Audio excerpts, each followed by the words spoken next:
Balik lagi di channel Puri Permata TV, channel yang bermanfaat Mungkin banyak orang. dan menginspirasi tentunya. Bener banget.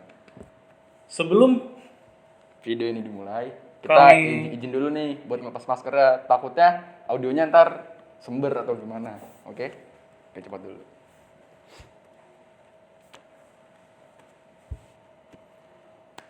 Oke, perkenalkan nama gue Depa sebagai host di channel Puri Permata TV ini. Nama gue Raffi Dapalbani, bisa dipanggil Kiting. Di sini gue sebagai co-host. Dan tentunya kita berdua tidak sendirian aja ya. Iya, karena kita di sini bertiga. Sebelumnya, Jadi di sini kita mau ngobrol apa sih, Dep? Di episode ngobat kedua kali ini. Oh ya kan, udah tau belum panjangan ngobat itu apa? Tahu nggak? Ngobrol bareng. Salah. Apa, Dep? Kasih tahu, Dep. ngobrol bermanfaat.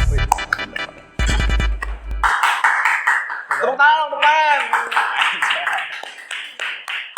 Oke, jadi kita mau ngobrolin tentang apa sih, Dep? Ngobrolin sebuah pekerjaan, bro, di sini. Emang ya? Lebih tepatnya sebuah job lah. Oke. Kita mau ngobrolin job apa tuh? Job desainer grafis. Oke. Jadi di sini seperti yang kalian lihat ini udah ada orang ketiga. Mungkin bisa dikenalin, Bang. Oke. Gua Andrew Anugairawan, bisa dipanggil Andrew. Saat ini gua sedang bekerja di salah satu perusahaan agensi sebagai graphic design. Gitu. Oke, mungkin langsung aja ya, Dep, ke pertanyaan-pertanyaannya, Dep. Oke, kita langsung pertanyaan ke pertama ya, Bang. Siap. Oke, Bukan bahas. please santai dulu, Bang, santai. Aduh, iya. Tapi bisnis lancar kan, Bang? Wah, alhamdulillah. Alhamdulillah. Mantap dah, Bang. Saja nggak sih? Wush, ngeles dong. Terus. Ayo. Oke, gini, Bang. Kan pada pengen tahu nih, apa sih itu, Bang, desainer grafis itu? Desainer grafis ya. Kalau graphic design ya. Graphic design itu sendiri sebenarnya itu salah satu proses komunikasi secara visual sih sebenarnya. Biasanya tuh bisa melalui kayak poster, terus kayak video, kayak gitu. Banyak-banyak kayak gitu biasanya. Berarti nggak selamanya bentuknya foto ya, Bang? Nggak? Bisa video Foto juga. juga termasuk. Foto pokoknya dia tuh tipografi, pokoknya tipografi, video sama foto. Biasanya itu. Pokoknya melalui visual, otomatis yang udah bisa dilihat gitu, kayak gitu. Berarti tembok bisa, Bang? Tembok bisa dilihat. Oh, bisa. Oh, kalau kalian lihat mural tuh kan Iya, di salah tembok satu ya. komunikasi kan. Iya, Kayak iya. gitu. Oke, Bang. Jadi desainer grafis itu susah nggak sih, Bang, sebenarnya? Bisa dibilang susah sih enggak ya, karena menurut gua kayak semua orang sekarang udah bisa nerapin sebagai diri mereka tuh sebagai graphic design gitu. Nggak cuman orang yang udah harus ahli banget gitu. SMP aja gue lihat udah ada yang udah bisa kayak belajar untuk desain gitu loh. Bagi SMK, SMA gitu. Sumur-sumuran lu kayak kalian gitu. Mungkin udah berapa orang udah pasti bisa gitu. Menurut gue kayak ya nggak terlalu susah-susah banget lah. Oke. Oke, Jadi oke. sebenarnya gampang ya, Bang? Gampang. Sebenarnya. Tapi kalau gue bilang gampang sih enggak ya. Cuman ya, gimana ya? Middle ya. Oh, middle. Middle. Kan Antara perlu kalau misalkan orang gampang enggak. Soalnya prosesnya kan dia harus belajar dulu gitu. Pasti ada proses-prosesnya, Bang. Iya, benar. Oke, ngomongin soal pekerjaan, Bang. Oke. Gimana sih, Bang, lingkup kerjanya, Bang? Lingkup pekerjaannya Kayak gimana, Bang? misalnya kayak gimana nih? Gue agak biar selama gue kerja sebagai graphic design atau biasanya graphic design itu kerjanya apa sih gitu atau gimana? Ya, yang tadi, yang selama lu menjadi desainer grafis itu. Oh gitu. Nih, kalau graphic design ya otomatis lu cuman ngedesain aja sebenarnya. Ngedesain sebuah produk gitu, Bang. Macam-macam. Macam-macam. Nah, luas nih kalau kita ngomongin desain ya. Kalau desain itu sendiri ya. Kalau graphic design itu biasanya ya dia ngerjain pekerjaan-pekerjaan yang memang klien butuhin, kayak misalkan kalau gue karena setiap graphic design beda-beda, ada yang di agensi, ada yang di branding, atau ada yang di mungkin ada interior design atau apapun, desain juga ya interior design, exterior design gitu kan. Kalau GD itu sendiri kayak kerjaannya lingkupannya ngedesain untuk kayak misalkan sosial media, pokoknya ke marketing deh istilahnya gitu. Misalkan kalau lu lihat kayak di beberapa sosial media kayak Instagram atau Facebook gitu, sekarang kan setiap konten perusahaan tuh ada tuh, Ya pasti ada. pasti ada desainnya gitu. Pasti. Nah, kebetulan gue bergerak dalam bidang itu, kayak gitu, digital marketing misalnya.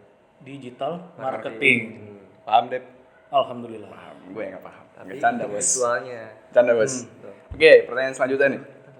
Biasanya media atau Lanjut, ambil tisu. biasanya media atau sarana apa aja sih bang yang biasa dipakai? Sarana media ya? Iya. Media yang digunakan sih biasanya macam-macam ya. Kalau buat GD tuh apa, untuk GD tuh tergantung lu mau nge-share-nya apa. Kalau misalkan portofolio biasanya, kalau di portofolio itu biasanya di website. Di platform website untuk portofolio biasanya. Kayak gitu. Misalkan gua punya karya gitu, ya ilustrasi gitu, kayak gitu, gua share-nya di Behance. Kalau nggak di Behance, di Dribbble biasanya, kayak gitu. Media itu kan media untuk kita share portofolio kan. Kayak gitu. Kalau misalkan media buat memulai pekerjaan itu biasanya pakai apa bang? Oh, media. Apa laptop, handphone atau apa? Kalau untuk media itu sendiri ya pasti untuk graphic design butuh banget pasti laptop. Pasti butuh banget. Terus untuk softwarenya itu sendiri, setiap GD masing-masing punya ini apa, kayak misalkan ada yang tim GD-nya bisa pakai Corel, atau tim GD yang bisanya pakai Adobe kayak Illustrator atau Photoshop gitu. Tapi yang lebih sering dipakai di dunia kerja itu Adobe Illustrator sama Photoshop. Itu sering banget dipakai kayak gitu. Berarti biasanya pakai itu cuma dua itu doang ya? Dua itu kalau buat GD ya, graphic design ya. Itu untuk konteksnya graphic design doang. Biasanya sering banget pakai itu kayak gitu. Kalau yang di luarnya mungkin banyak ya bang ya? Kalau di luar mungkin banyak ya, ada freehand gitu. Cuman freehand sudah lama, kayak banyak sih sekarang. Cuma ada malah yang pakai Canva. Canva? Iya. Tahu kan? Tahu, Bang. Gue bisa ngedesain kok. Pakai apaan? Pakai Canva. Kayak wah, iya aja gitu. Tapi nggak salah sih bang. Nggak salah. Iya. Emang berarti platformnya beda dia gitu. Tapi nggak masalah. Ketahuan yang profesional mana yang enggak yang mana. Iya, Nggak bercanda. juga. Dia kan langsung jadi kan, Iya. sulap. Oh, jadi. Jangan. Oke, mungkin bisa dilanjut Bung Deva. Siap. Tapi ngomong-ngomong ini bang, ngomong soal software, rekomendasi buat seorang pemula. Pemula ya. Iya. Kalau untuk pemula sih Adobe Illustrator sih pemula, misalkan buat bikin logo atau untuk belajar bikin poster gitu. Itu buat Adobe Illustrator buat pemula bisa sih. Karena sekarang agak mudah ya, karena lu udah ada sarana kayak YouTube gitu. Itu banyak banget tutorialnya. Atau apalagi yang gue tahu sekarang TikTok juga banyak tutorial. Iya. Jadi lu gampang banget tuh cari nge-share cara tutorial. yang itu. Pokoknya gampang sih. Pokoknya yang untuk GD tuh pasti Adobe Illustrator atau nggak Photoshop. Dan tutorial itu lu bisa cari dimanapun kayak. Udah di mana aja ada ya. Gampang banget. Udah gampang. Iya. Kayak gitu. Oke. Biasa itu bang, lu kan udah lama nih di bidang desain grafis. Cara nentuin harga sebuah hasil itu kayak gimana sih bang? Nentuin harga ya, itu sebenarnya kalau harga itu sendiri sebenarnya tergantung dari keahlian kita masing-masing. Kayak portofolio gue nih, yang bisa ngehargain harga kita itu awalnya diri kita sendiri dulu. Karena yang bisa ngehargain kita tuh kayak portofolio kita. Misalkan dengan portofolio kayak gini, gue bisa ngehargain berapa ya. Misalkan tiba-tiba ada yang temen lo minta tolong bikin logo gitu. Temen lo nih, kan itu kan kalau misalkan ngasih harga mahal kan kayak gimana gitu kan, kayak enak gitu kan. Kalau misalkan misalkan tiba-tiba teman gue, klien gue itu adalah teman gue sendiri, gue biasanya kayak portofolio gue kan udah lumayan nih, terus mungkin harganya agak mahal. Misalkan ke orang lain deh, kita patoknya ke orang lain dulu. Orang lain misalkan gue harga logo misalkan ya misalnya kalau harga mahalnya 500.000 gitu. Waduh, bisa tuh bang? Bisa. Oh bisa. Ya kan, misalkan. Misalkan. Lu punya harga lu sendiri nanti patokannya. Misalkan harga untuk suatu logo itu dalam satu revisi harga 500.000 misalkan.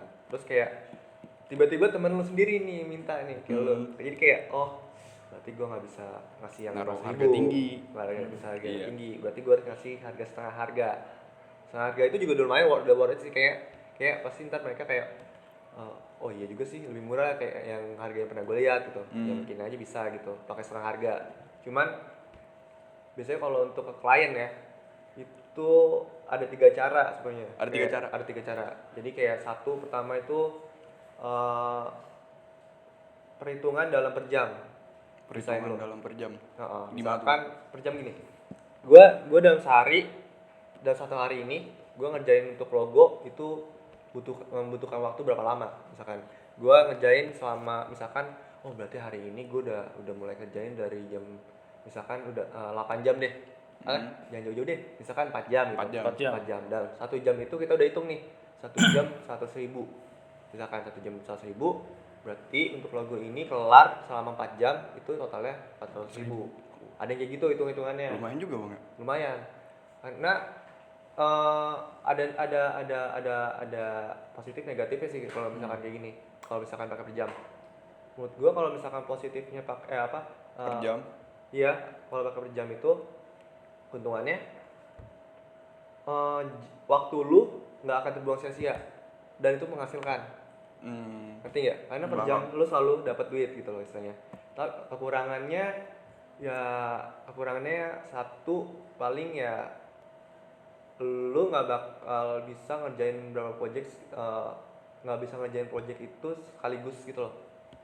Maksudnya gimana tuh? Nggak bisa multiple lu ngerjain project misalkan gue lagi ada desain logo tiba-tiba ada datang lagi dari orang lain. Oh, Nah lu oke. harus ngedahuluin salah satu Ngedahuluin. dulu. Dahuluin. Karena lu hitungannya per jam kan. Iya. Jadi lu harus patokin. Nah itu jadi lu cuma bisa ngerjain satu project doang gitu. Oh iya sih bener juga.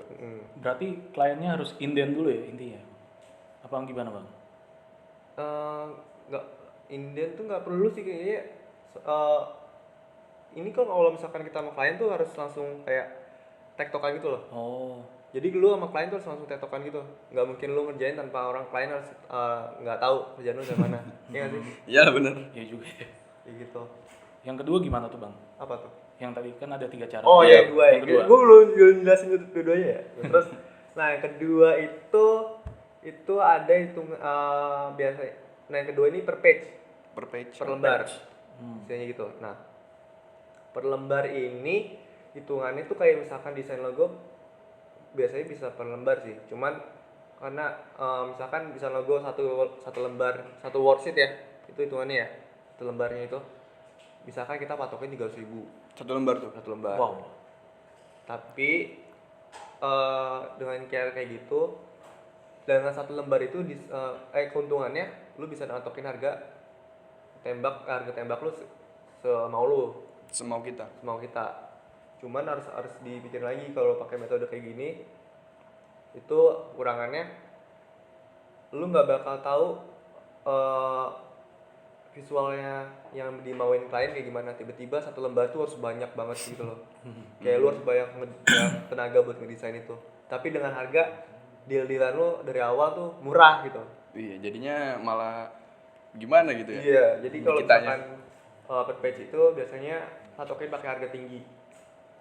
Biasanya kalau per page tuh patokin harga tertinggi. Soalnya karena lu nggak tahu ntar klien untuk visual tuh kayak gimana. Jadi kemungkinan sih kalau misalkan dengan cara per page ini gue minta referensi mereka dulu ke mau kayak gimana.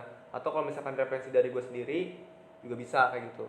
Sebagai patokan lah ntar mau visual kayak gimana. Ntar kalau udah visualnya udah kelihatan oh berarti ntar kayak gini nih. Lu bisa nembak harga dari situ kayak gitu. Terus yang ketiga itu gue lupa nih yang ketiga nih sebenarnya ini. Cuman Nggak apa-apa bang ya. yang ketiga tuh gue lupa deh. Cuman nggak apa kali dua itu dulu kali ya. Oke. Ya apa ya? Gak apa sih. Oh. Jadi Sorry banget. dari dua itu mungkin yang lebih efisien yang mana tuh bang? Efisien per jam sih. Yang per jam Per ya. Per jam. Per jam tuh lebih efisien. Lebih reliable ya bang. Iya. Oke. Oke terus. Oke, tapi ngomong-ngomong ya bang, setiap orang perlu nggak sih bang punya gaya desain sendiri bang? Menurut gue perlu sih. Itu Apa itu jadi malah menghambat kreativitas seseorang bang? enggak Enggak ya? lah.